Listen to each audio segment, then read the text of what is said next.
Баршаңызға сәлем, менің арнама қош келдіңіздер. Үй жағдайында дәмді әрі жұмсақ тортты пісіретін боламыз.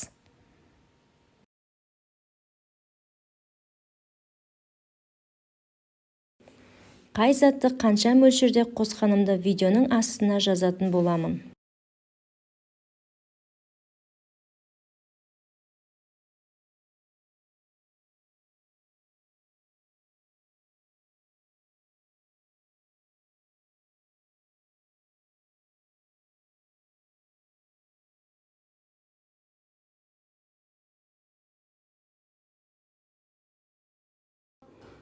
Келесі кезекте бізге 3 штук жұмыртқа, 65 грамм сұйық май, 280 грамм сүт керек болады. Барлығын миксердің көмегімен жақсылап араластырамыз. Достар, менің арнамдағы жаңа шыққан видеоларды жіберіп алмас үшін менің арнама тіркеліп, қоңырауды басып қоюды ұмытпаңыздар. Барлығын жақсылап араластырып болған соң, мінекей осындай масса болып шығады. Келесі кезекте біз торттың кремін дайындаймыз. Ол үшін бізге 33 граммдық қаймақ керек және де қара шоколад. Барлығын отқа қайнатып, қою масса шығаруымыз керек. Бұл форманың диаметрі 28 см.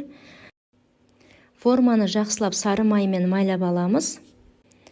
Массаны формаға құйып, 170 градус қызып тұрған пешке 20 минут немесе 30 минут аралығында пісіріп аламыз.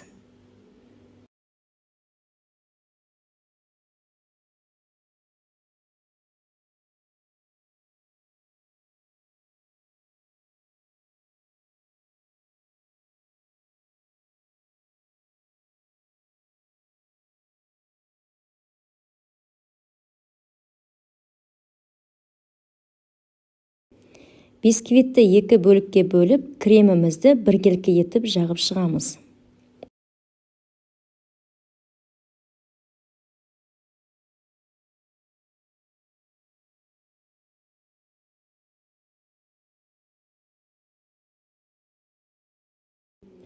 Қалған кремімізді екінші коржыға жағып, айналасына да жағамыз.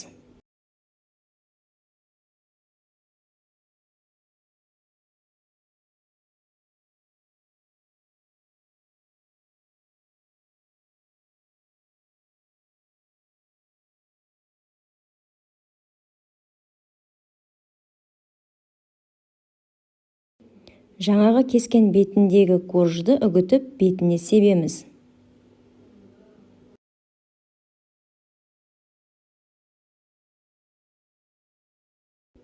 Мен мұнда кокосовый стружка сеуіп шығамын.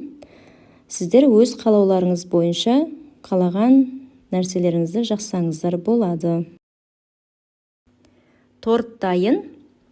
Міндетті түрде осы тортты жасап көріңіздер. Баршаңызға ас болсын.